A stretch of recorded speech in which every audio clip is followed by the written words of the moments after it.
semestre los contenidos de la formación son Rubén, en primer lugar, luego hablará la compañera Dominique, posteriormente Tania, cerrará Guillermo y una pequeña, un pequeño cierre final lo hará de nuevo Rubén. Rubén empezará y finalizará la formación, ¿de acuerdo? Entonces os dejo con Rubén y espero que estéis cómodos, que os guste, que sea interesante. Cualquier duda, cualquier pregunta, tenéis dos opciones.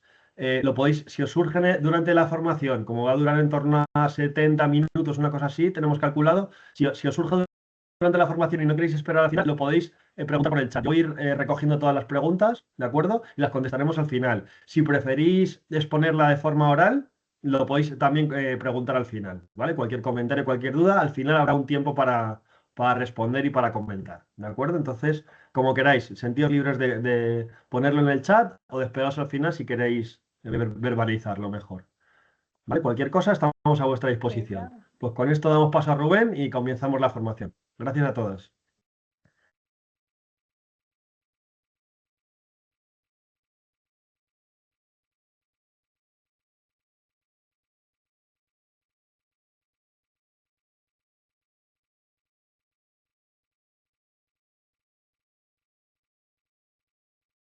Rubén, está silenciado, ¿vale? Ya vemos la presentación, pero cuando quieras te activas el micrófono y puedes comenzar. Perfecto. ¿Ahí se ve la pantalla? Sí.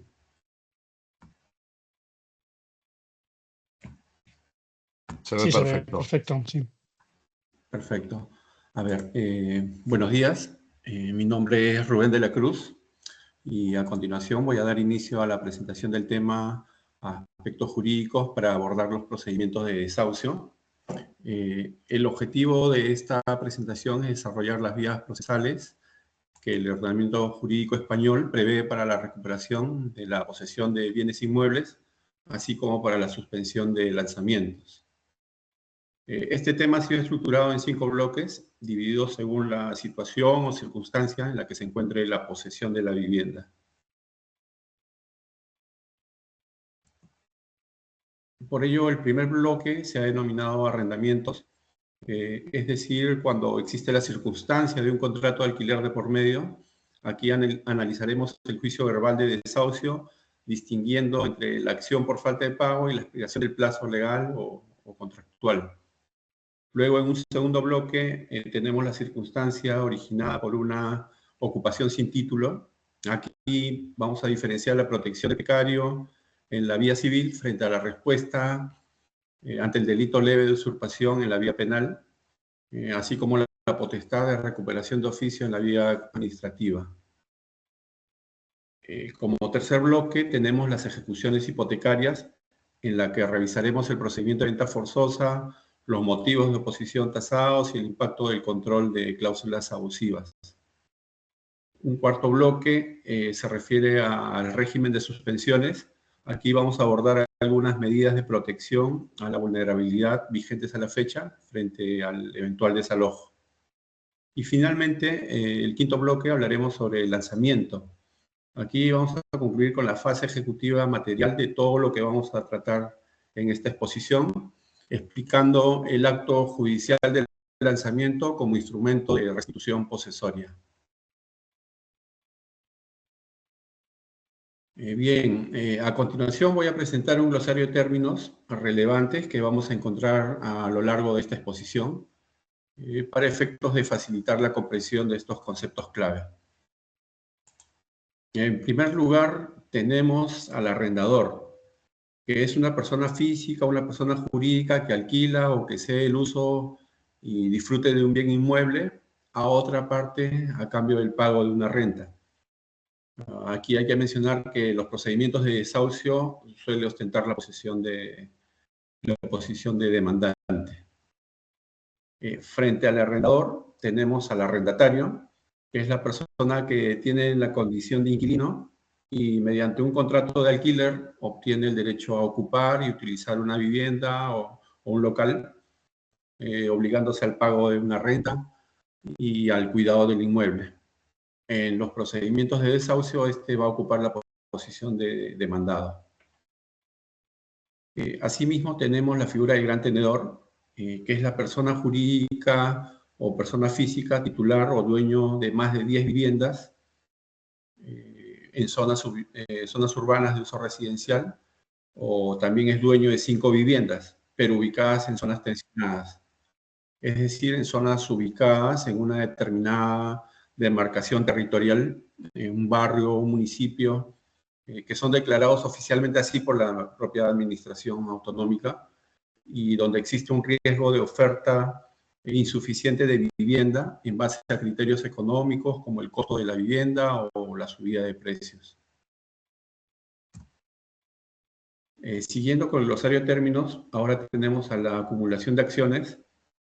Aquí la acumulación de acciones lo conocemos como un medio de economía procesal que consiste en la posibilidad de acumular la acción de desahucio por expiración de plazo con la reclamación de rentas vencidas y no pagadas, a fin de que el propietario recupere la posesión de la vivienda y al mismo tiempo obtenga una sentencia condenatoria para el pago de las rentas adeudadas. Ahora tenemos el decreto de admisión a trámite de la demanda. Esta es una resolución que confirma que una demanda cumple con los requisitos legales y da inicio formalmente al proceso judicial. Y como consecuencia de esta admisión de la demanda, se origina la contestación de la demanda, que es un escrito procesal donde el demandado manifiesta su oposición y responde a las pretensiones del demandante. Debe exponer sus defensas y aportar pruebas para evitar el desahucio, y se requiere obligatoriamente la presencia de un abogado y un procurador. Seguidamente tenemos a la enervación.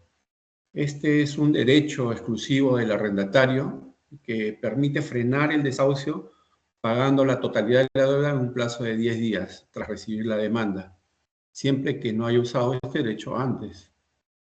Asimismo, vamos a ver que la morada es el inmueble que constituye la vivienda habitual y actual de una persona, y hay que tener presente que en caso de que alguien intente acceder a esa morada sin autorización, esto va a constituir en un posible delito de allanamiento. Finalmente, el lanzamiento es el acto físico y final de desalojo de los ocupantes de un inmueble. Esto es realizado por una comisión judicial y la policía, y que tiene por objeto devolver la posesión al propietario.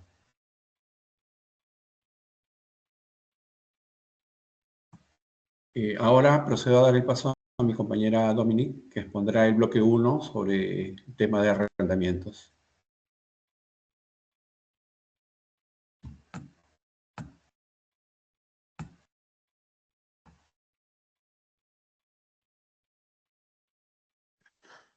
Vale, aquí entre que termina un alumno y empieza el siguiente hay un pequeño impasse porque cada uno está presentando su parte de la presentación. Entonces ahí tardaremos unos segundos en cambiar de presentación.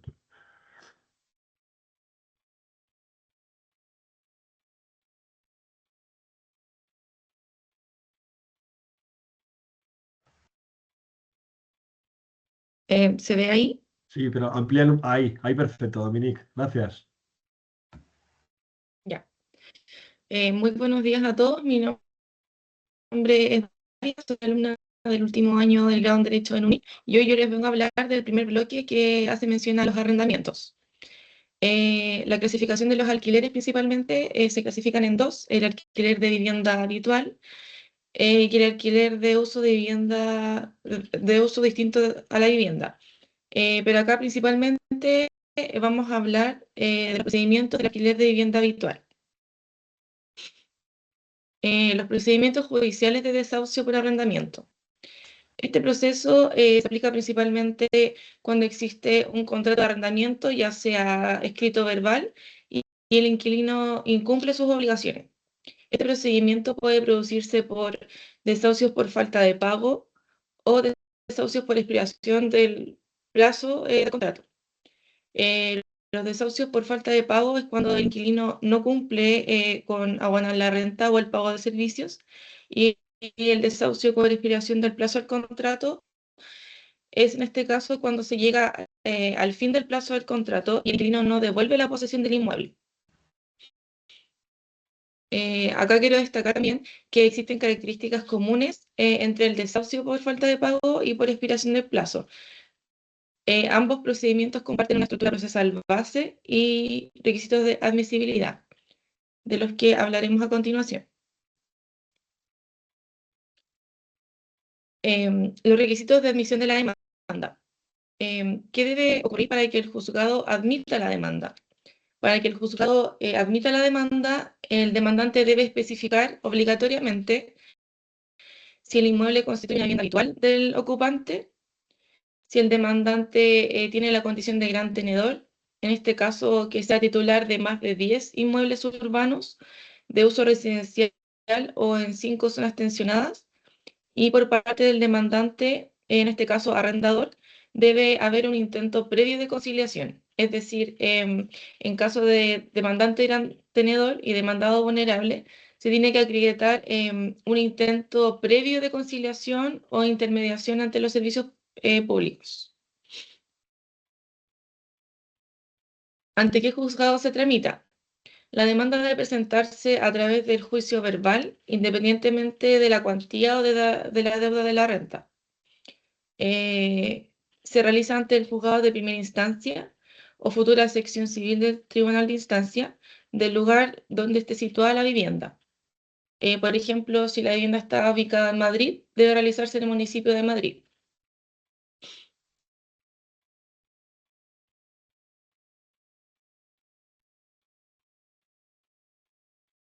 Justicia. ¿Qué es justicia gratuita? Es el derecho a la asistencia jurídica, defensa y representación jurídica, o sea, representación gratuita de abogado y procurador. El pago de tasas judiciales incluye los depósitos de los recursos, pago de peritos, reducciones o gratuidad de derechos arancelarios de notarios o registradores. Esto se rige por la Ley 1/1996. Es importante mencionar que hay un plazo inicial de 3 días para solicitar la justicia gratuita desde que la persona demandada recibe el decreto de admisión a trámite de la demanda.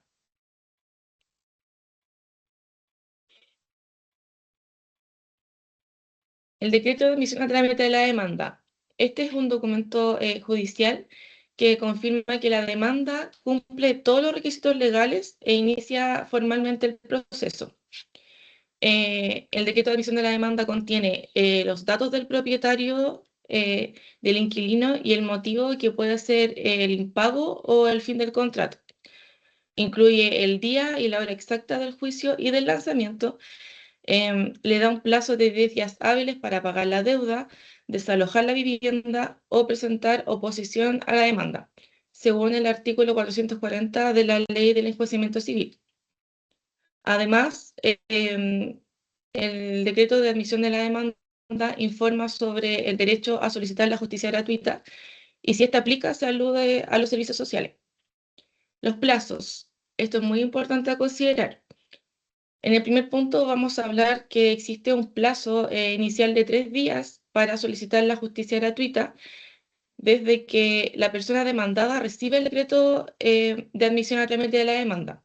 Esto es muy importante. Aquí en la diapositiva podemos ver que está el número para solicitar la justicia gratuita, que es el número 900-814-815 de Madrid. En el punto B podemos ver que existe un plazo de 10 días para contestar la demanda, para desalojar o para pagar la deuda. ¿Qué ocurre en este caso? Que la designación del abogado demora entre 3 o 4 semanas aproximadamente en Madrid. Entonces, por ejemplo, si yo pido un abogado de oficio en los 3 días, transcurrir los 10 días sin que se tenga un letrado de oficio que lo represente y por lo tanto no va a poder contestar a la demanda. Si lo hago dentro de los 3 días de plazo que me da la ley, el procedimiento se suspende. Fundamentalmente el plazo de oposición a la demanda se suspende y una vez que me designen el abogado, posteriormente se reactiva este plazo y se va a tener 10 días para preparar con el abogado la contestación a la demanda. Esto es muy importante saber, porque si no se contesta la demanda en el plazo de 10 días, no se celebra el juicio y directamente se va a la fecha de lanzamiento.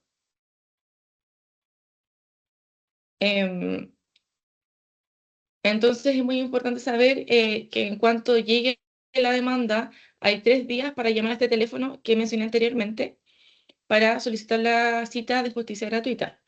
Con esto se consigue que principalmente se pare el procedimiento hasta que se consigne el abogado, y esto es clave, ya que con esto se consigue ganar mucho tiempo, se consigue que se celebre el juicio en cualquier caso, y luego debe haber una sentencia. Esa sentencia puede recurrir y se gana tiempo para defender a las personas. Y por último, en el punto número 3, se refiere que una vez que el juzgado de primera instancia dicta sentencia, existe un plazo de 20 días para recurrir en apelación. Esto sería ante la audiencia provincial. Luego, una vez que la sentencia es firme, se puede señalar ya la ejecución. ¿Qué sucede después? En este caso, si hay oposición a la demanda, se celebra el juicio y se dicta la sentencia. Y si, por el contrario, si no hay oposición, puede ser porque se ha pasado el plazo o porque no se tiene un abogado. En este caso, se dicta el decreto de fin del procedimiento y una vez que ese decreto es firme, se ejecuta el lanzamiento directamente.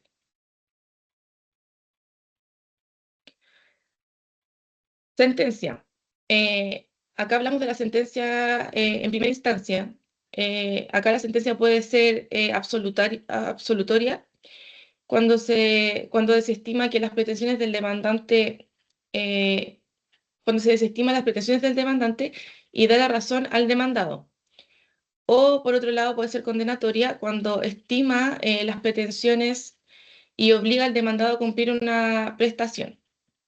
En este caso puede ser, como mencioné, puede ser absolutoria. La sentencia absolutoria se archiva el procedimiento y el inquilino puede mantener el uso de la vivienda. Y si la sentencia, por otro lado, es condenatoria, el juez determina que el demandado debe cumplir lo solicitado, permitiendo iniciar el desalojo y o el pago de la deuda. El recurso de apelación. Este se presenta cuando una sentencia es negativa y una de las partes decide impugnarla. Se inicia la fase de segunda instancia, en este caso, mediante el recurso de apelación. Este trámite tiene requisitos jurídicos fundamentales. ¿Qué es importante saber? Principalmente el plazo. En el recurso de apelación existe un plazo de 20 días hábiles contados desde el día siguiente a la notificación de la sentencia. La instancia ante la que se presenta ante el mismo juzgado que dictó la sentencia, en este caso el juzgado de primera instancia o el tribunal de instancia, para que lo reciba y lo eleve al órgano superior, que es la audiencia provincial de la provincia donde se encuentra la vivienda, para que éste lo resuelva. La sentencia de la apelación, principalmente la resolución, el tribunal puede confirmar la sentencia anterior o revocarla total o parcialmente. Y el plazo, la sentencia debe dictarse en el plazo de un mes desde que se recibieron los autos o 10 días tras la vista si es que la hubo. El desahucio por falta de pago. Este procedimiento busca la recuperación de la renta ante el incumplimiento de la obligación económica principal del arrendatario. ¿Cuáles son sus causas? Principalmente el impago de la renta, puede ser el impago de la renta o cualquier cantidad cuyo pago haya asumido el arrendatario, y basta solamente el impago de una sola mensualidad, esta daría la facultad al inicio de la acción. Y también está el impago de suministros o gastos asumidos. Este puede ser los suministros o gastos de la comunidad que se haya comprometido el arrendatario. En desahucio por falta de pago se encuentra la enervación. Es muy importante mencionar acá que es un aspecto específico y exclusivo de este procedimiento, el cual permite al inquilino o al arrendatario, en este caso, detener el desahucio. Si tras el requerimiento judicial paga la totalidad de lo debido en un plazo de 10 días. Esto no procede si el inquilino ya utilizó el derecho anteriormente o si el arrendador le requirió el pago con al menos 30 días de antelación a la demanda. Y por último, el desahucio por expiración del plazo. Este procedimiento se inicia cuando el contrato ha finalizado legalmente. Existen causas. ¿Cuáles? Principalmente es la llegada del día del vencimiento del contrato o de sus prórrogas legales. 5 o 7 años más las prórrogas tácitas de hasta 3 años. También el inquilino permanece en la vivienda contra la voluntad del arrendador. Es importante mencionar acá que ambas causas deben darse conjuntamente. En este proceso existe la inexistencia de enervación. A diferencia del proceso anterior que le mencionaba, aquí no existe la posibilidad de tener el proceso mediante el pago, ya que la causa no es una deuda, sino la finalización del título legal para ocupar la vivienda.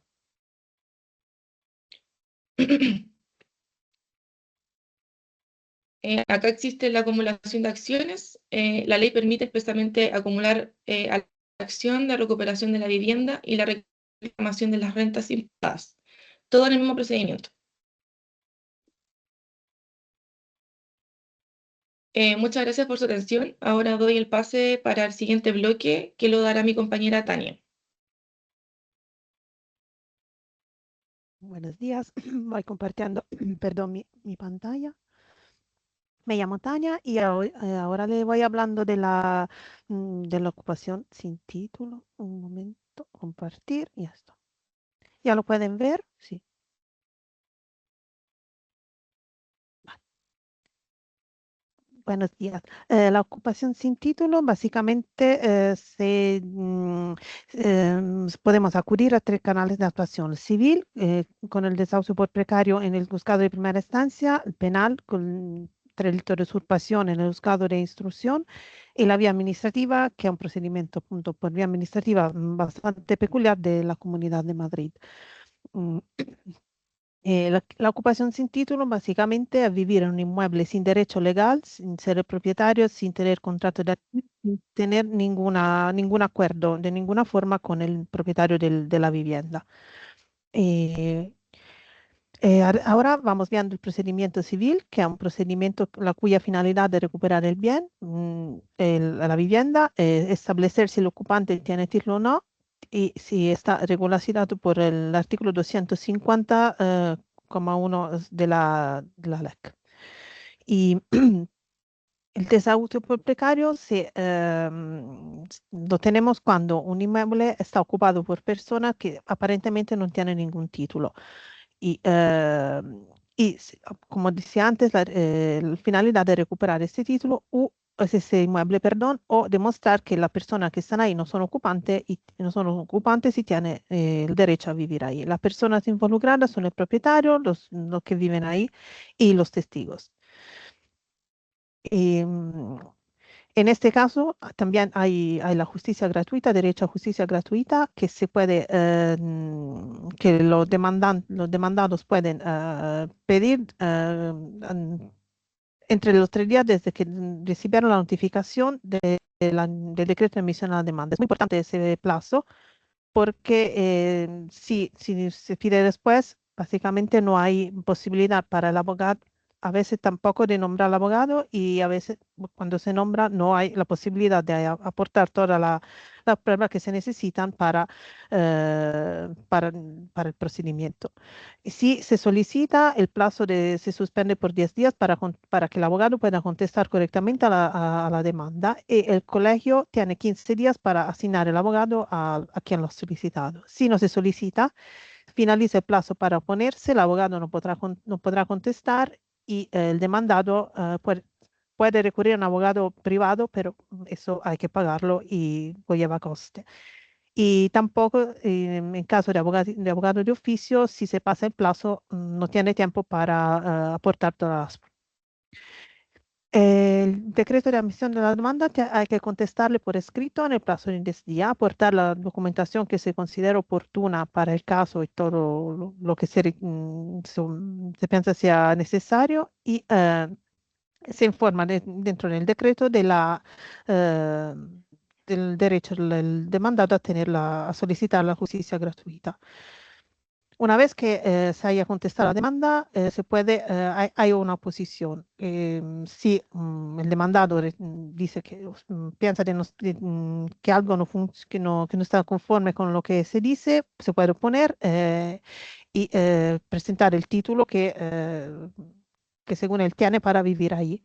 El juez evaluará el título y tomará su decisión. Si no hay oposición, que esa oposición se puede presentar en un plazo de 10 días, los hechos se dan por aceptados, el juez emanará un procedimiento que terminará el proceso, no hay ningún juicio y directamente se va a la ejecución. En caso de que el juez evalúe que hay que proceder, se admitirá la demanda y el demandado tendrá que contestar por escrito y aportar la documentación. Después de toda la evaluación de las pruebas, el juez emanará una sentencia que puede ser estimatoria en caso de que se pruebe la ocupación. Entonces, ahí hay que librar la vivienda, hay que desalojar y el demandado tendrá que pagar los gastos legales de la otra parte.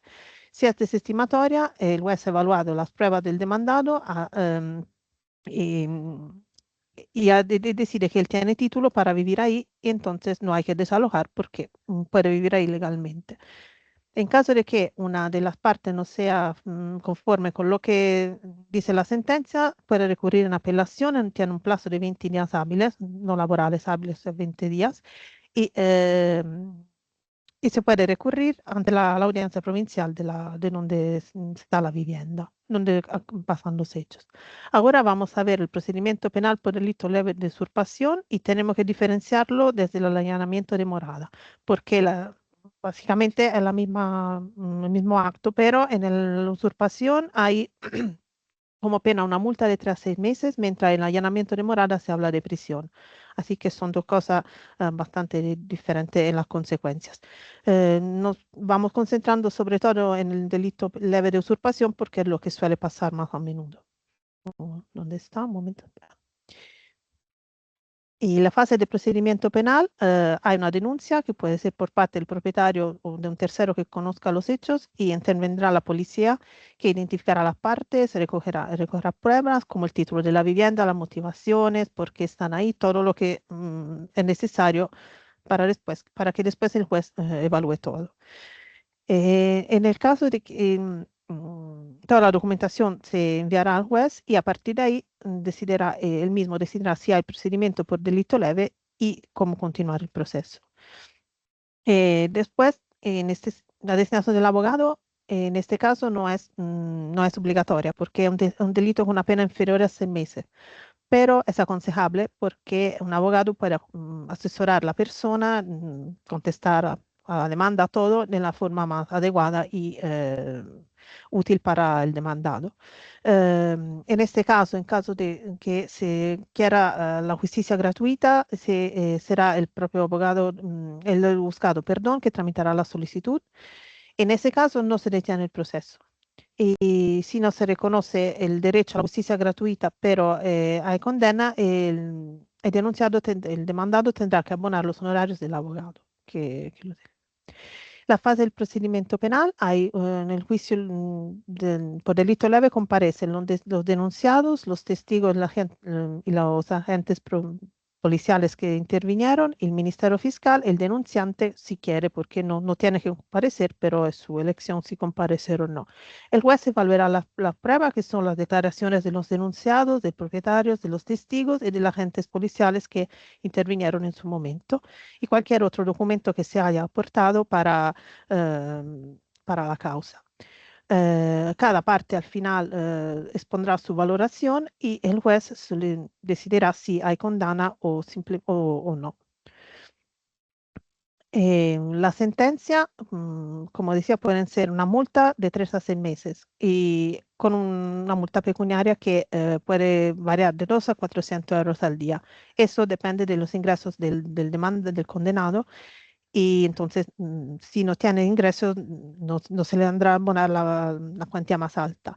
La multa se calculará con el número de días de condena multiplicado por la cuota diaria en euros. Y si no se paga la multa o no hay nada que se pueda embargar como para pagar, la responsabilidad personal será subsidiaria, o sea que cada cuota diaria pagadas equivalen a un día de privación de libertad, que no significa prisión, es una localización permanente, como puede ser, por ejemplo, no poder salir de su casa y ir un día establecido, a una hora establecida, por ejemplo, firmar a la policía para que se acredite que se está ahí.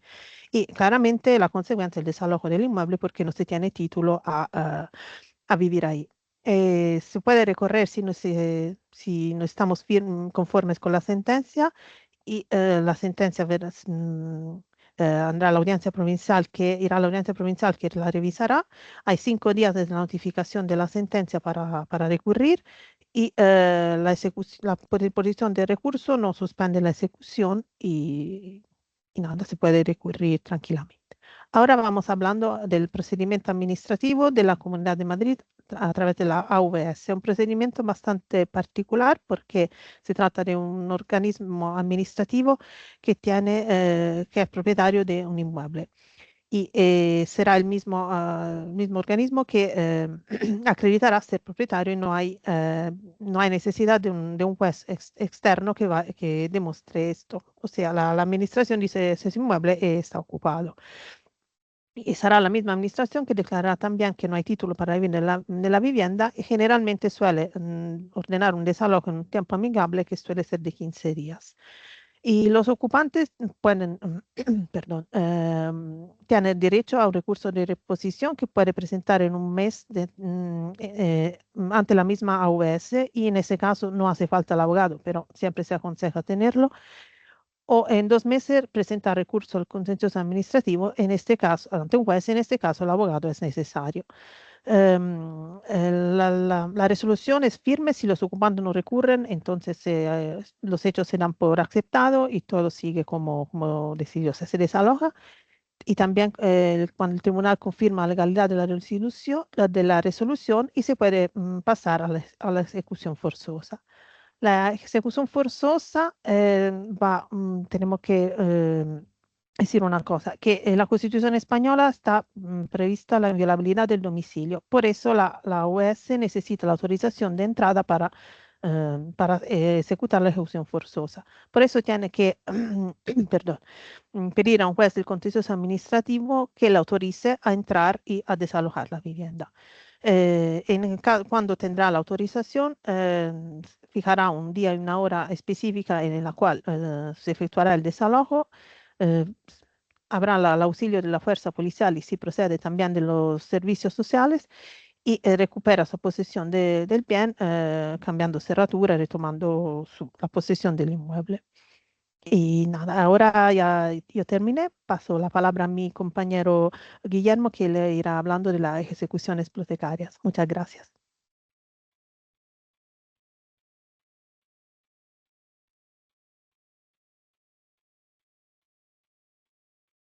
Muy buenos días, soy Guillermo Magretti y bueno, ahora voy a proceder con el bloque 3, que es sobre ejecuciones hipotecarias.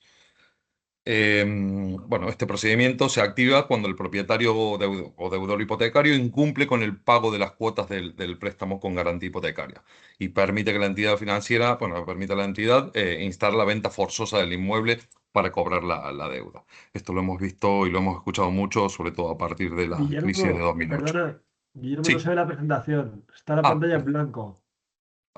ostras, perdón. A ver, voy a intentarlo de vuelta, perdón. Ah, ah, ah, ah. Disculpad, ¿eh? Nada, no pasa nada.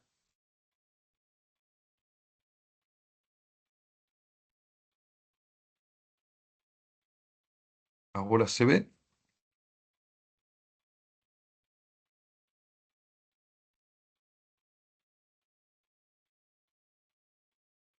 Sigue en blanco, entiendo.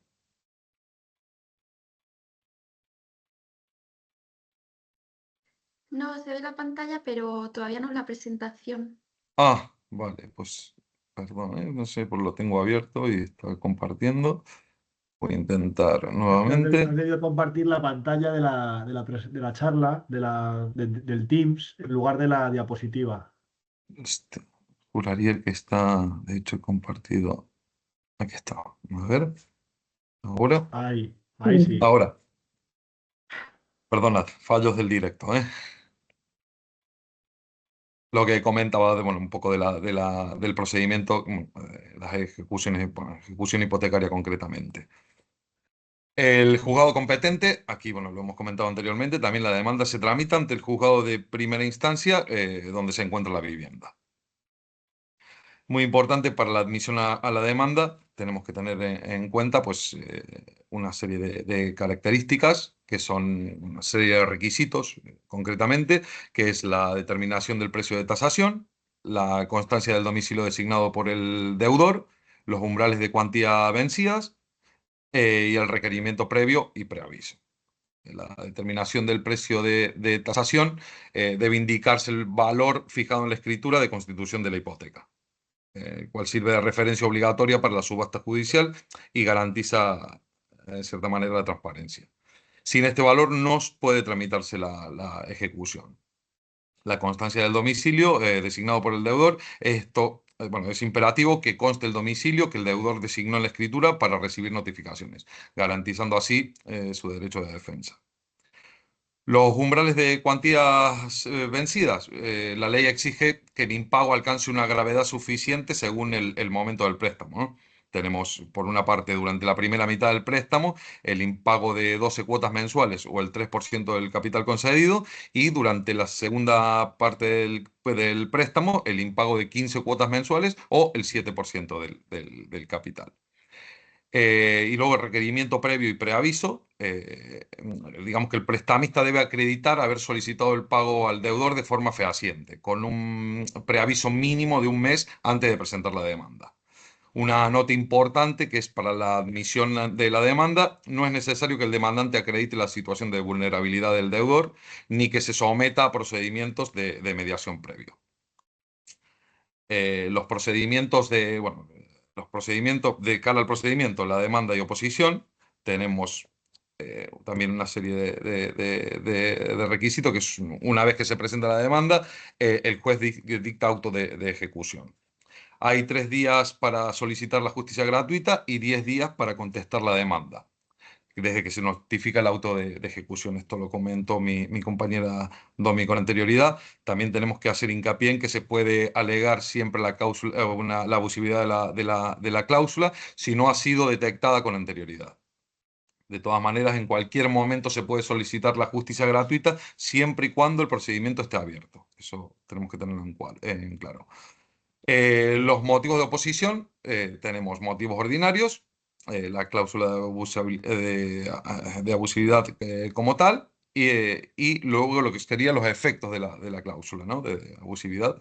Tenemos los motivos, ordinarios, que es la extinción de la garantía o de la obligación, y debe acreditarse el pago, o la cancelación de la hipoteca mediante el certificación registral o escritura pública, como es lógico. Y el error, en la determinación de la cantidad exigible, cuando el banco reclama una cantidad que no coincide con el pacto de liquidación. La cláusula abusiva, como tal, como definición, pues son condiciones impuestas, sobre todo muy importante remarcar esto, sin negociación individual, que colocan al consumidor en una posición de clara inferioridad. La nulidad de pleno derecho, las cláusulas abusivas no tienen efecto alguno.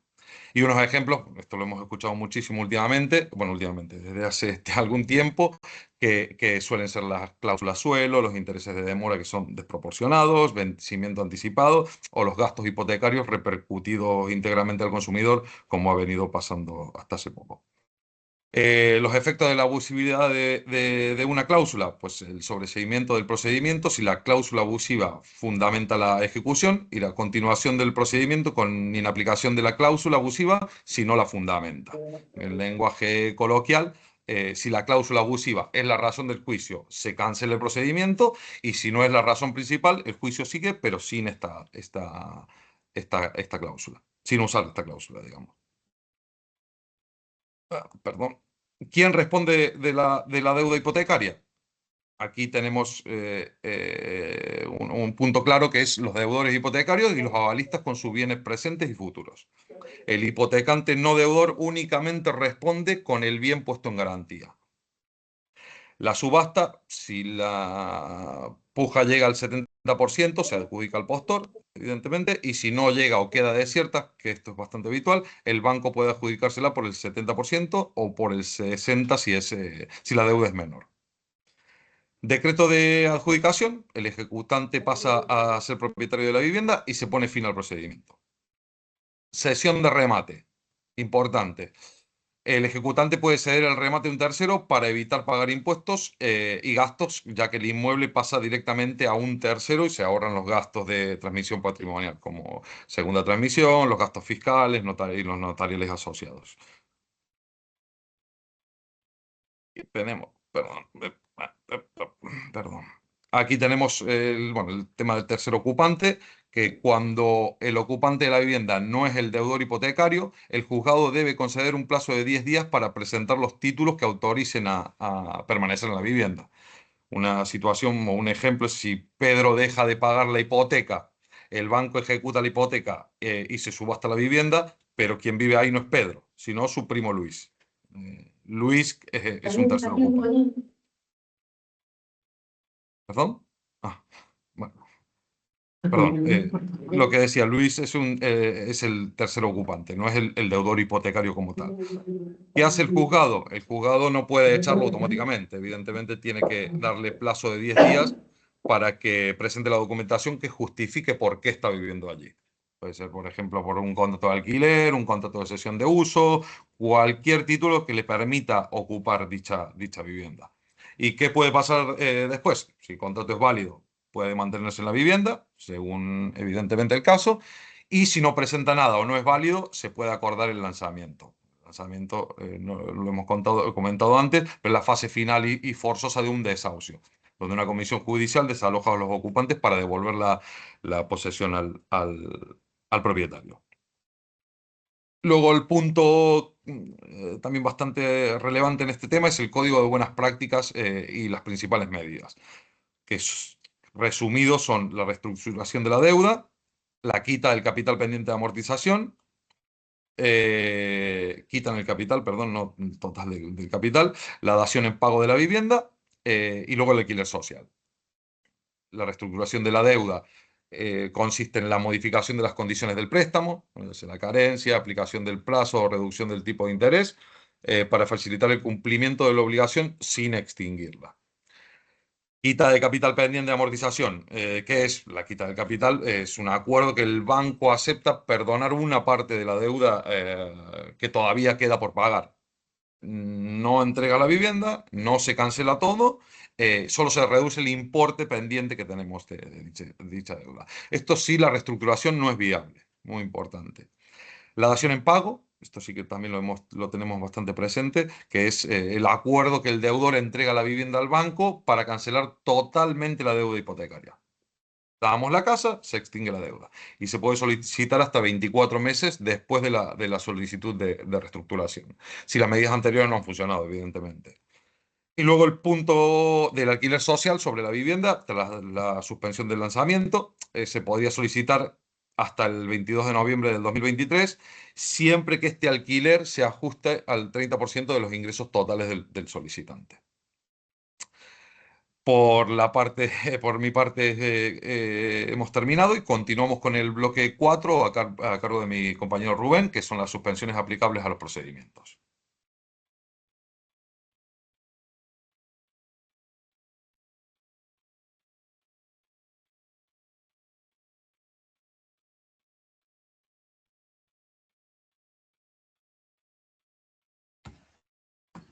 Bien. Continuando con la exposición, ahora hablaré sobre el bloque 4, suspensiones aplicables a los procedimientos.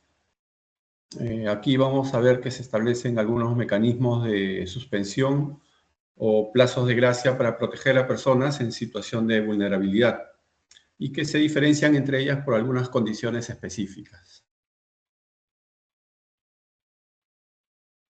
Primero tenemos la suspensión prevista por el artículo 441.6 de la Ley de Enjuiciamiento Civil, modificada por la Ley 12/2023. En este caso, durante la tramitación del juicio, el juez paraliza el proceso tras recibir un informe técnico de vulnerabilidad que emiten los servicios sociales, a fin de que la administración intervenga, por ejemplo, para gestionar y ofrecer una alternativa habitacional o medidas de asistencia inmediata a los demandados. En cuanto al plazo, esta suspensión es temporal, ya que será por un máximo de 2 meses si el demandante es una persona física o de 4 meses si es una persona jurídica, sea una empresa o una entidad. En cuanto a los procedimientos aplicables, se debe tener en cuenta que se aplica solo a procesos civiles en las demandas de desahucios, por falta de pago, por expiración de plazo o por precario. Ahora voy a mencionar a la suspensión prevista en el Real Decreto Ley 11/2020, que en su momento fue prorrogada por el Real Decreto Ley 2/2026. Esta era una suspensión que su alcance tenía por objeto paralizar el lanzamiento de personas vulnerables sin alternativa habitacional y era aplicable para situaciones provenientes de arrendamientos y ocupaciones sin título. Para ello se había establecido un plazo de protección hasta el 31 de diciembre de 2026. Sin embargo, mediante una resolución adoptada el 26 de febrero último, la semana pasada, el Congreso de los Diputados acordó la derogación del citado Real Decreto Ley 2/2026 y esto, bueno, ya ha sido publicado finalmente en el BOE el último sábado 28 de febrero, hace 4 días. Entonces, cabe mencionar de manera general que esta suspensión tenía la particularidad de haberse aplicado desde el año 2020 a raíz de la adopción de medidas urgentes frente al COVID-19 y con el transcurso de los años se había considerado necesario su prórroga para seguir haciendo frente a situaciones de vulnerabilidad social que se hayan podido originar en algunas familias vulnerables. Pero como ya se ha señalado, a la fecha esto ya ha sido derogado. Bien, siguiendo con las suspensiones, ahora tenemos la suspensión por desalojo voluntario previsto en el artículo 704.1 de la Ley de Enjuiciamiento Civil. Esta es una suspensión que se presenta en la fase de ejecución. Este es un plazo de suspensión otorgado cuando el inmueble constituya la vivienda habitual del demandado o de quienes de él dependan. Es decir, no es para locales comerciales o cuando se usan como segundas viviendas. Aquí la ley otorga la posibilidad de un plazo de suspensión para que el ocupante pueda desalojar el inmueble. Se trata de un plazo que debe solicitarse expresamente al juzgado. Para ello, el juzgado debe otorgar en principio un mes desde que se notifica el auto de ejecución para que el ocupante abandone la vivienda por sus propios medios. Pero puede haber una prórroga extraordinaria. Para estos efectos, si existen motivos fundados, el ejecutado puede solicitar al juzgado una ampliación de dicho plazo por un mes adicional. Entonces, para esa prórroga, la clave es que se acredite la existencia de motivos fundados, tales como problemas de salud, trámites de realojo en curso, presencia de menores o cualquier situación personal, familiar o social que haga que el desalojo en el plazo de un mes sea desproporcionado o genere un daño irreparable.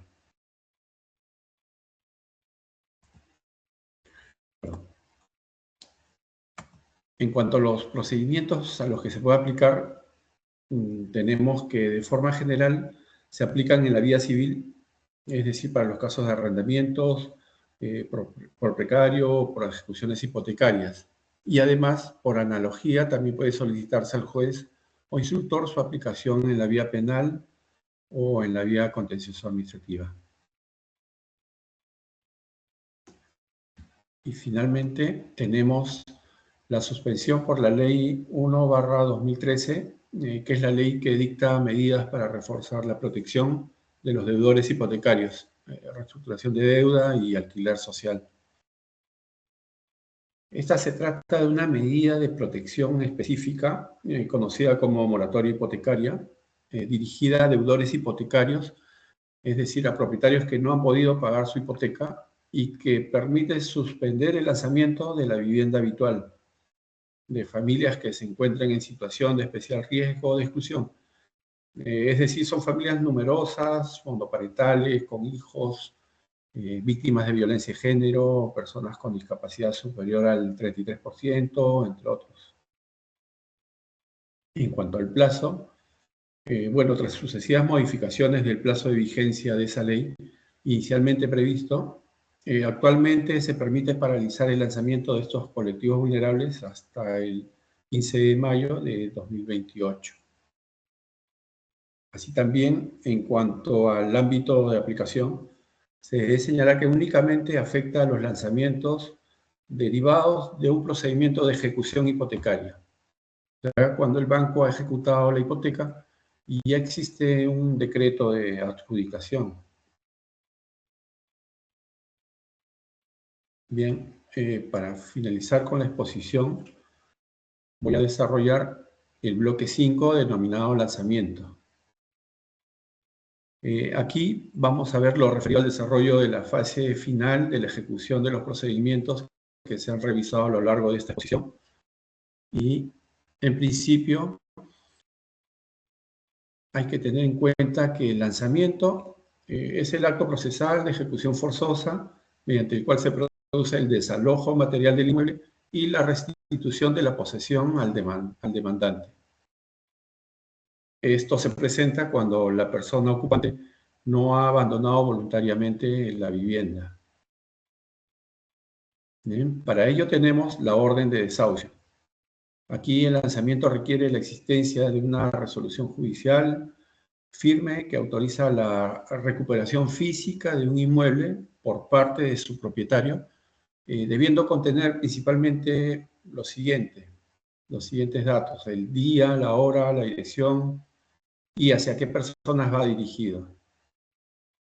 Aquí es importante aclarar que si la orden de desahucio no va dirigida contra las personas que se encuentran en la vivienda o contra ignorados ocupantes, el lanzamiento no se podrá ejecutar y la comisión judicial deberá conceder un plazo de 10 días para que presenten los títulos que justifiquen su situación.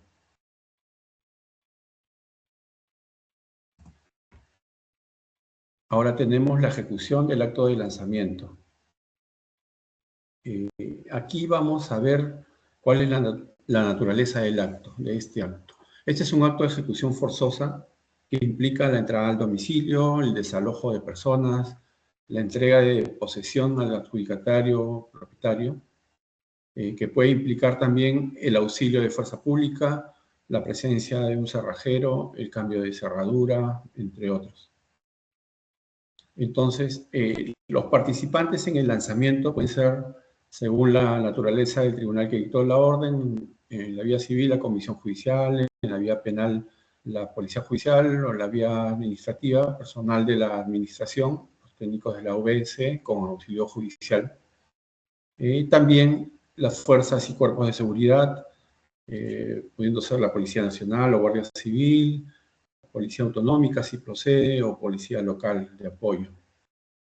La parte ejecutante puede ser el propietario o su representante, Y aquí hay que aclarar que la presencia del abogado es opcional, pero quien debe participar obligatoriamente es el procurador, quien actúa como representante legal del propietario, como parte ejecutante ante el juzgado. Luego también participan los ocupantes, arrendatarios, ocupantes sin título, terceros ocupantes, en caso se encuentren en la vivienda. También los servicios sociales, si es que procede, en presencia de menores, personas dependientes o vulnerables, pueden intervenir. Los servicios sociales municipales, por ejemplo, el SAMUR Social, que es el Servicio Municipal de Ayuntamiento de Madrid, y es quien gestiona recursos de alojamiento de emergencia. Así también los técnicos de protección.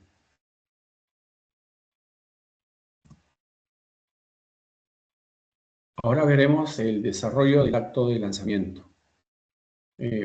Primero tenemos la llegada al inmueble. Aquí se verifica la identidad de los ocupantes, si la vivienda está vacía y la existencia de bienes muebles. Luego, en este momento podemos observar algunos supuestos habituales que se pueden presentar en este acto. Primero, podría darse una entrega voluntaria. Aquí se hace la entrega de las llaves por parte de los ocupantes y todo ello se documenta. Otra situación es que existe una ocupación con una resistencia pasiva. Aquí se procede al desalojo físico de los ocupantes con apoyo de las fuerzas del orden que los acompañan. O tal vez que se llegue al domicilio y se constate la inexistencia de ocupantes en este momento.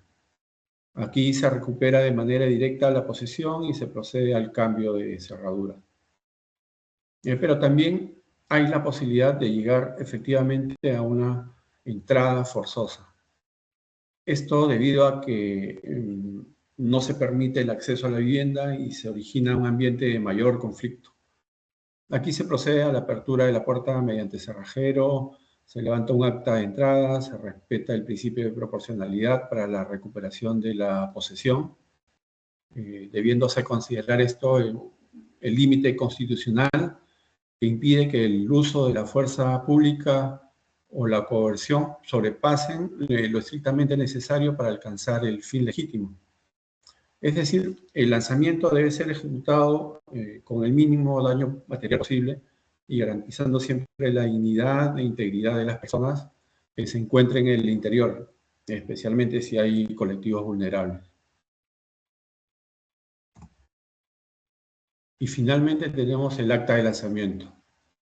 Este es un documento esencial que debe recoger, entre otros datos importantes, la identificación del procedimiento, la fecha y hora, la identificación de asistentes, participantes en el acto, la identificación de los ocupantes presentes en caso se encuentren, o la mención que no se encontraba ninguna persona, algunas manifestaciones realizadas por los intervinientes, la descripción del estado habitacional del inmueble, un inventario sobre los bienes muebles encontrados, si es que procede, el acto de entrega de posesión al ejecutante, la anotación de incidencias, menores, resistencia, altercados, y la firma de los intervinientes. Es decir, el acta tendrá como propósito acreditar el cumplimiento de una resolución judicial, la restitución posesoria de la vivienda y el inicio del cómputo de responsabilidades posteriores. Bien, con eso concluyo y también concluye la exposición. Muchas gracias.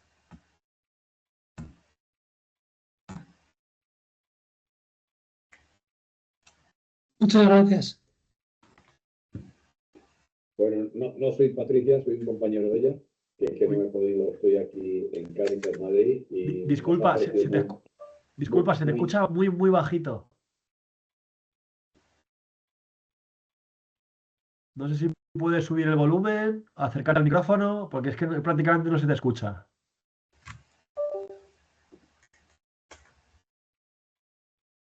No, que digo que no soy Patricia, soy Esteban Gómez de la Bárcena, que estoy aquí de voluntario en Cáritas Madrid, y como muchas de estas cosas que habéis estado hablando, pues desgraciadamente nos afecta, pues daros las gracias porque la verdad es que habéis sido muy claros y habéis sido muy concisos en todas las cosas que habéis expuesto. También está aquí otro compañero, Luis Ortiz y Francisco Soler, y estamos aquí, pues de alguna forma, atendiendo a todas las familias que de alguna forma buscan nuestro asesoramiento y consejo en las situaciones complicadas que suelen tener ellos. Muchas gracias y que ha estado muy bien, ¿eh?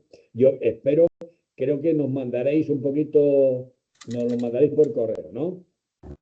Sí, os mandamos la presentación y la grabación, no hay ningún problema. Pues de nuevo, muchas gracias, ¿eh? Gracias a ti por ti, tu a comentario. vosotros. Gracias. Gracias. Vale, ahora vamos a abrir un turno de palabras. Si queréis ir, no sé si o me vais levantando la mano o lo ponéis por el chat para hacer un orden, ¿vale? Porque veo que además está habiendo alguna consulta. Luego vamos a repetir, porque había una compañera que pedía que repitiera las consultas que he ido resolviendo por el chat, las dijéramos ahora verbalmente, ¿vale? Las voy a ir repasando, porque además como las he contestado yo, me encargo de explicarlas, por si a alguien más le interesa. ¿Vale? Si no hay ninguna otra pregunta, vamos a dar unos segundos por si alguien quiere preguntar algo. Me va pidiendo el turno de palabra, yo lo voy concediendo. Y si no, empiezo con las consultas que había Oye, en el chat, perdona, ¿vale? aprovechando que estamos, como sabéis que ahora el último decreto de vulnerabilidad no se ha aprobado, ¿cómo puede afectar ahora a las familias que nosotros tenemos que de alguna manera los ayuntamientos pueden seguir dando el certificado de vulnerabilidad si ahora el decreto, según parece, no se ha revalidado? Rubén, ¿te atreves a contestar? ¿Que es de tu parte? Perdón. ¿Te atreves a contestar? ¿Has escuchado? No, no, no. ¿No? A ver, Vale. disculpa. Es que se os escucha muy bajito. Yo tengo que estar aquí Sí, pegado al ordenador. Vamos a ver, Bueno, que os comentaba que como sí, sabéis que yo te ahora he escuchado. el No te decreto de preocupes, te vulnerabilidad... respondo yo. Es la vale, parte que ha explicado perdona. Rubén al final, la parte de las suspensiones. Efectivamente, como tú dices, el Real Decreto no se ha convalidado en el Congreso. Entonces, la suspensión que había hasta 31 de diciembre ya está derogada, ya no se puede solicitar. Se podría solicitar alguna de las otras que hemos visto, ¿vale? El informe de vulnerabilidad, que es la que ha explicado Rubén, que son 2 meses o 4 meses en función de quién es el propietario, se puede seguir solicitando. ¿De acuerdo? En los procedimientos a los que aplica.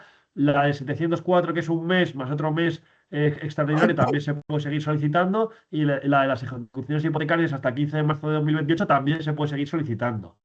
El resto de procedimientos que hayan estado suspendidos hasta hoy, que llevan desde 2020, que es cuando se empezaron a implementar las medidas por el COVID, pues los propietarios pueden empezar a pedir las ejecuciones de todos esos procedimientos, que se calcula que hay unos 70.000 procedimientos suspendidos desde 2020 en adelante. Entonces esos procesos pueden empezar ya, de hecho es probable que empiecen a llegar una oleada de desahucios. ¿Vale? Entonces ese es el problema que tenemos ahora, que nos viene encima.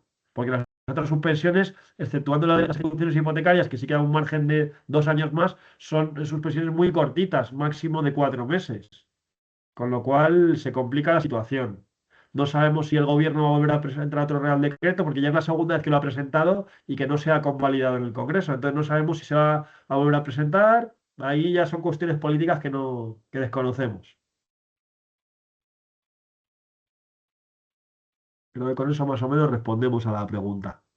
¿Alguna otra persona? Veo que no hay ninguna otra mano. Nadie tiene la mano levantada. Si nadie dice nada, voy a ir resolviendo las que había antes, ¿vale? Ha preguntado una persona por la enervación. La enervación de la demanda, recuerdo que era en los casos únicamente de procedimientos cuando hay una falta de pago de la renta, ¿vale? Hay un impago del alquiler. Es la posibilidad de los 10 días posteriores a recibir el decreto de admisión a trámite de la demanda de pagar la totalidad de la deuda. Y la pregunta está relacionada con qué pasa si el propietario en la demanda dice que no acepta la enervación. Entonces yo le respondía, el propietario no puede aceptar o rechazar la enervación, ¿vale? La enervación es un derecho que tiene el demandado si se cumplen los requisitos legales. ¿Qué ocurre? Que en algunas situaciones uno de los requisitos que hay que cumplir es no haber sido requerido de pago previamente. Entonces, si el propietario me ha requerido, que es muy habitual, me ha mandado un burofax reclamándome el pago, el pago de las cantidades impagadas, de renta o de suministros que no he pagado, entonces ya pierdo la posibilidad de enervar la demanda posteriormente. ¿De acuerdo? Entonces, eso es lo que suele ocurrir. Y a veces la demanda se expresa que no se admite la enervación porque ya me han requerido el pago previamente. Entonces, si ya me ha requerido el pago previamente por burofax, no puedo enervar. Y también otro requisito que hay que cumplir es no haberlo utilizado anteriormente la enervación. Solo se puede utilizar una vez. Si yo ya he enervado una vez, vuelvo a impagar una segunda vez en ese mismo domicilio, no tengo derecho a volver a enervar. Esos son los dos requisitos que hay que cumplir. ¿Vale? De ahí la pregunta del compañero. Luego, también otra persona preguntaba la diferencia entre allanamiento de morada y usurpación, que ha explicado Tania, la parte penal. La diferencia es una diferencia muy clara. Hay un discurso que se escucha mucho de no, es que no te puedes ir de casa a comprar el pan porque cuando vuelves te han ocupado la vivienda. Incorrecto, porque eso no es una ocupación, es un allanamiento. Un allanamiento de morada se da cuando una persona accede a un inmueble que es la vivienda que constituye morada de alguna persona. Es una vivienda que está habitada, ya sea primera o segunda residencia. ¿De acuerdo? Entonces, ese es un delito que es mucho más grave y que tiene aparejado una pena de prisión. Allanamiento de morada. La usurpación se da cuando yo accedo a un inmueble sin autorización del propietario, pero es un inmueble que está, es una vivienda que está vacía, que no es morada de nadie, ¿vale? Y tiene unas consecuencias diferentes. Es una pena de multa si no hay ningún tipo de violencia e intimidación. Es una pena de multa, como ha explicado Tania, de entre 3 y 6 meses. Es la diferencia principal. Si la vivienda constituye morada de alguien o no, ¿vale? Estamos ante un caso de allanamiento o de usurpación. Esa es la principal diferencia. Luego me preguntaban también por los límites de ingresos para la justicia gratuita. Eh, Os he mandado un enlace por el chat, ¿vale? Es un enlace, lo voy a volver a mandar por si acaso, lo voy a volver a pegar. Depende de los miembros de la unidad familiar, del número de personas que formen la unidad familiar. Hay unas tablas, ahí las tenéis, es la página web del Colegio de Abogados, y en función del número de personas que formen la unidad familiar, hay unos límites de ingresos máximos. Si lo superan, en principio no tendría derecho a la justicia gratuita. Puedo seguir utilizando los servicios de un abogado de oficio, pero hay unas tasas públicas que tendría que pagar. O hay la opción de contratar un abogado particular. Eso ya cada uno como decida. Pero esa información sí que hay que trasladarla. Eh, Luego otra persona me preguntaba por la ampliación del plazo de suspensión que hemos aludido antes de los 2 y 4 meses cuando hay un informe de vulnerabilidad de servicios sociales. Ese plazo no es ampliable. Serían 2 meses o 4 meses en función de quién es el propietario de la casa, si es una empresa o si es una persona física.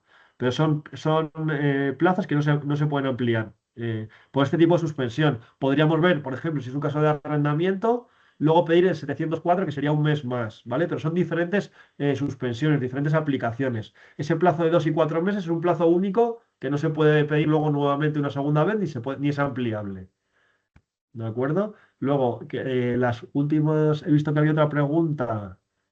¿Basta el impago de una sola mensualidad o cantidades asimiladas y bicomunidad si están repercutidas? El arrendador puede interponer directamente demanda de desahucio. Ah, eso lo ha dicho Guillermo, perdón. Vale, eso es una explicación de Sí, Guillermo. lo Perfecto. puse, aquí está la consulta de la compañera Tatiana, si no me equivoco. Ah, vale. Sí, Tatiana, que dice, en caso de impago de alquiler, entendí que bastaba con no pagar un mes para que el propietario incluya la demanda de desahucio.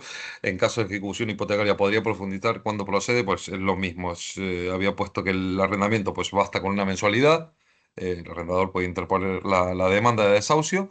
Y en el caso de la hipoteca es lo que expliqué anteriormente, que están los porcentajes del 6%, perdón, el 3% y en los primeros 12 meses. La primera mitad del préstamo La son primera mitad del 12 cuotas impagadas o el 3%. Exactamente, el 3%. Y luego la segunda mitad, pues son el 7%, con O, las 15 o 15 cuotas. cuotas. ¿Vale? Eso fue Exactamente. una modificación de la ley hipotecaria porque anteriormente con 3 mensualidades impagadas ya se podía demandar. Luego eso Exactamente. se amplió. Muy bien, Guillermo. Gracias por la respuesta. ¿Y qué más tenemos? Tenemos eh, una duda, ¿qué pasaría si en mi vivienda habitual hipoteca, algunas personas entran en mi vivienda para ocuparla? ¿Cómo se procede en estos casos? Y respondemos, sería en un caso de allanamiento, efectivamente, lo que hemos hablado antes, ¿vale? Da igual que tengas hipoteca que no, aquí la cosa es que es una vivienda que es de tu propiedad, ¿vale? En tu caso tienes un préstamo hipotecario, que eso es indiferente tu pregunta. Esto es una vivienda que es de tu propiedad, daría igual que fuera de tu propiedad, que fueras arrendataria o incluso que no tuvieras título. Nadie puede entrar en esa vivienda, ¿vale? Si entra alguien en la vivienda, no es una ocupación, es un allanamiento de morada. Entonces tú llamas a la policía y automáticamente van a detener a esas personas. Bueno, ha respondido perfecto Montserrat. Eh, familias que viven en un asentamiento y no tienen derecho a realojo y son de extrema vulnerabilidad, ¿qué derecho pueden tener sobre la vivienda? Bueno, claro, ahí habría que ver si es una vivienda constituida como tal, si hay una orden de derribo, porque hay veces que situaciones de infravivienda no se consideran como tal una vivienda que esté registrada, que tenga cédula de ocupación. Entonces, el problema es que si hay una orden de desalojo, perdón, de derribo, habría que ver si en algunos casos hay programas en los que se realojan efectivamente, se da algún tipo de ayuda. Eso ya depende un poco de la administración que lleva a cabo es la comunidad, es el ayuntamiento. A veces ofrecen algunas alternativas, pero un derecho como tal que esté protegido en alguna ley que se pueda reclamar no existe. Depende un poco de la decisión de la administración. Es una cosa muy compleja porque hay diferentes tipos de situaciones. Ujú. Eh, Más preguntas. Estoy empadronada en mi vivienda, es mi vivienda habitual, pero me voy durante un tiempo a cuidar a mis padres y me ocupan la vivienda. ¿Cómo se diría considerado? Igual, esos son casos de allanamiento. El padrón no es una cosa que acredite dónde vives. Tú puedes estar empadronada en un sitio y vivir en otro. O sea, el padrón es indiferente. Siempre que una vivienda constituya morada, esté habitada, sea segunda residencia, todo eso son casos de allanamiento. ¿Vale? Muy importante. La usurpación únicamente aplica cuando es una vivienda deshabitada, que no vive nadie, que lleva tiempo vacía. Otra pregunta. En caso de que la orden de desahucio venga por el IBIMA y la familia solicita pagar la deuda, pero el IBIMA se niega, ¿cómo se debería proceder? Esto lo ha explicado también Tania, la parte del desalojo de la AVS. ¿Vale? El IBIMA, bueno, se conoce IBIMA, pero ya no existe, se llama Agencia de Vivienda Social. Aquí hay diferentes casuísticas. Una cosa es que sea un impago, ¿vale? Si es un impago del alquiler, da igual que el propietario sea el IBIMA, el AVS o cualquier persona, la AVS tendría que iniciar un procedimiento de desahucio por falta de pago en vía civil, ¿vale? Lo que se suele intentar en estos casos es llegar a un acuerdo de pago, es decir, lo ideal es tener una cita, tener una reunión con la AVS y llegar a un acuerdo de pago.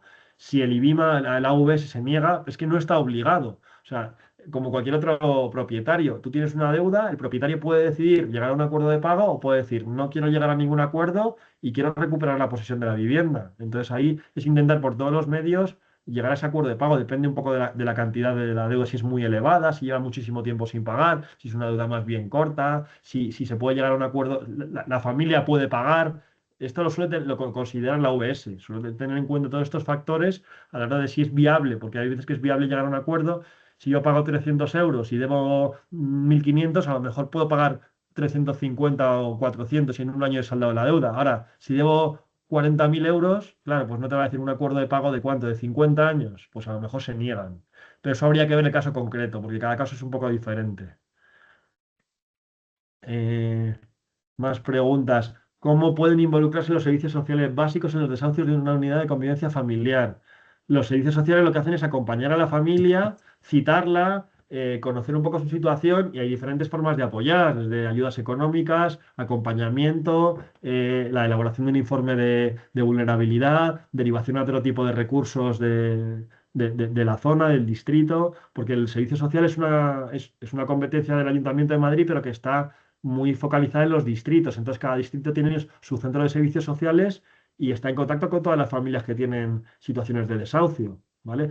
¿Qué ocurre? Que Servicios Sociales no gestiona viviendas, no tiene viviendas en alquiler. Lo único que puede tramitar es algún tipo de recurso de alojamiento temporal o, en última instancia, si no hay ningún tipo de alternativa, SAMU Social. Activa SAMU Social para que acudan a los desahucios y evitar que se queden en situación de calle esas personas. ¿Y alguna otra cosa? Eh, Viviendas, VPO, los procedimientos son los mismos. Esta pregunta no la entiendo muy bien. VPO. Viviendas protegidas. No sé si te refieres a viviendas protegidas, pero es que aquí en viviendas protegidas hay diferentes. Hay viviendas protegidas para compra, para alquiler con opción de compra. Entonces ahí depende de. No es tanto el uso que se le da a ese suelo, a esas viviendas, sino quién es el propietario y qué tipo de procedimiento quiere iniciar. Si es una VPO que se ha vendido a un particular, el particular tendría que iniciar el trámite y pues en función de si es pues un impago de alquiler, una ocupación, lo que sea, lo que proceda. No sé si te refieres a eso, ¿eh? Cristina Aguilar. Si quieres hablar o explicar un poquito más, te abrimos el micrófono. Y luego hay otra pregunta de Zaira. Viviendas adquiridas por un gran tenedor. Queda tiempo de finalización del contrato, pero los propietarios subcontratan entidades que vienen a las viviendas, con el fin de sobornar, ofreciendo dinero con discursos diferentes para que abandones la vivienda, aunque queden años de contrato porque les beneficia que todos los inquilinos abandonen la comunidad. Se puede actuar legalmente, ¿cuál sería el procedimiento? Esto es muy frecuente, que grandes tenedores de vivienda, como tienen tantísimos casos, tantísimas viviendas, ni lo saben las que tienen, entonces contratan a entidades de mediación de diferente calado. Hay pues, mediadoras que únicamente hacen trámites con los inquilinos, les llaman para ver si pueden pagar la deuda, les dicen que se tienen que marchar, o hay todo el ojo que hay ahora con las empresas de desocupación, que se mueven un poco en los límites de la ley y muchas veces los transgreden. Entonces, cualquier situación de amenazas, coacciones, corte de suministros, intentos de allanamiento, hay que denunciarlo inmediatamente, intentar recabar todas las pruebas que tengamos. Si me molestan mucho, me llaman al teléfono, pues también se puede denunciar y podemos bloquear las llamadas y denunciarlo. Todo eso se puede denunciar, ¿vale? Siempre que no haya una orden judicial, nadie puede entrar en nuestra vivienda, nadie puede, da igual que tenga contrato, que no tenga contrato, que haya impagado, que esté ocupando la vivienda. Nadie, ni siquiera la policía puede entrar en la vivienda. Y cualquier conducta que vaya contra esto se puede denunciar y se debe denunciar en la policía. ¿De acuerdo? Cristina me dice que ya resolví la duda. Son las 11:30 casi, en principio el tiempo estaría cumplido. Si queda alguna cosa pendiente, alguna otra compañera quiere intervenir, pues sin ningún problema. Vamos a dar unos segundos. Ángel ha levantado la mano. Ángel, te damos paso.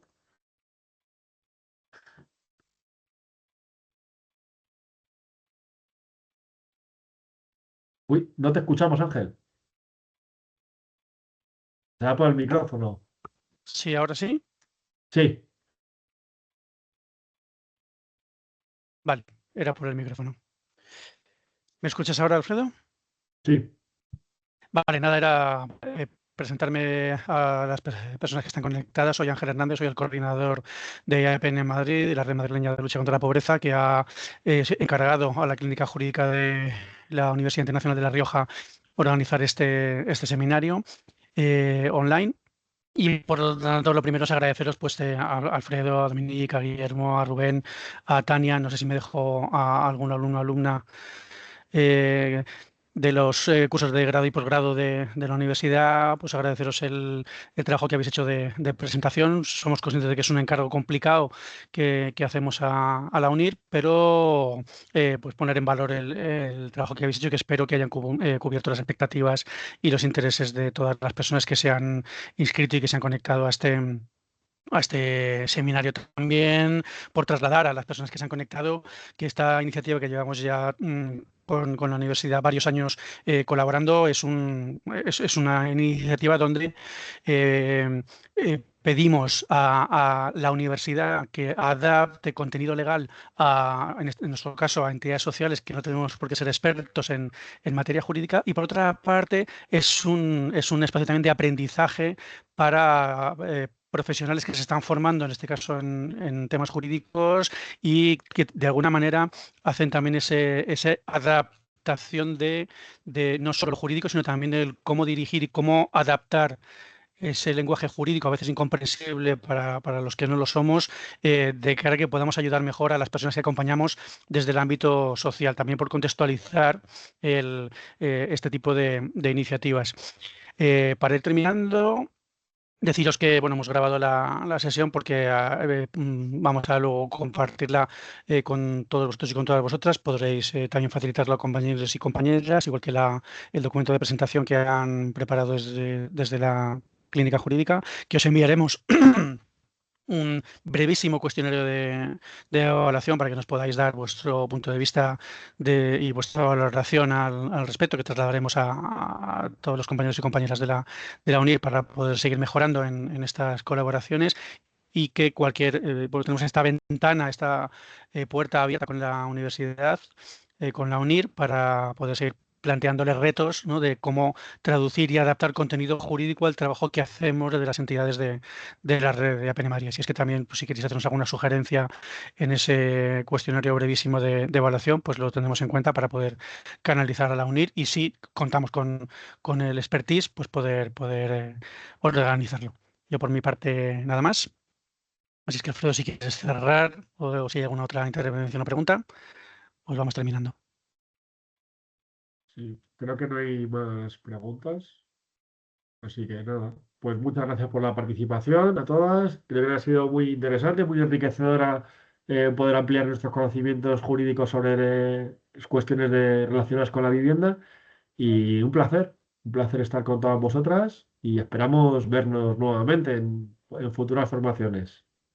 Muchas gracias a placer ha todas. sido nuestro. Gracias. Muchas gracias. Gracias a todos. Chao, muchas gracias. Gracias. Gracias. Muchas gracias. Gracias a todos. Hasta luego. Gracias.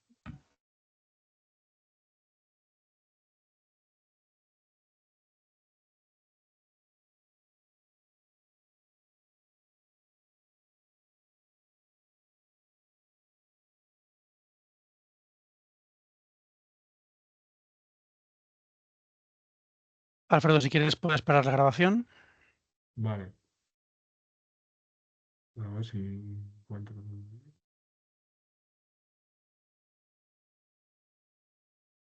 Aquí. Vale, ya está.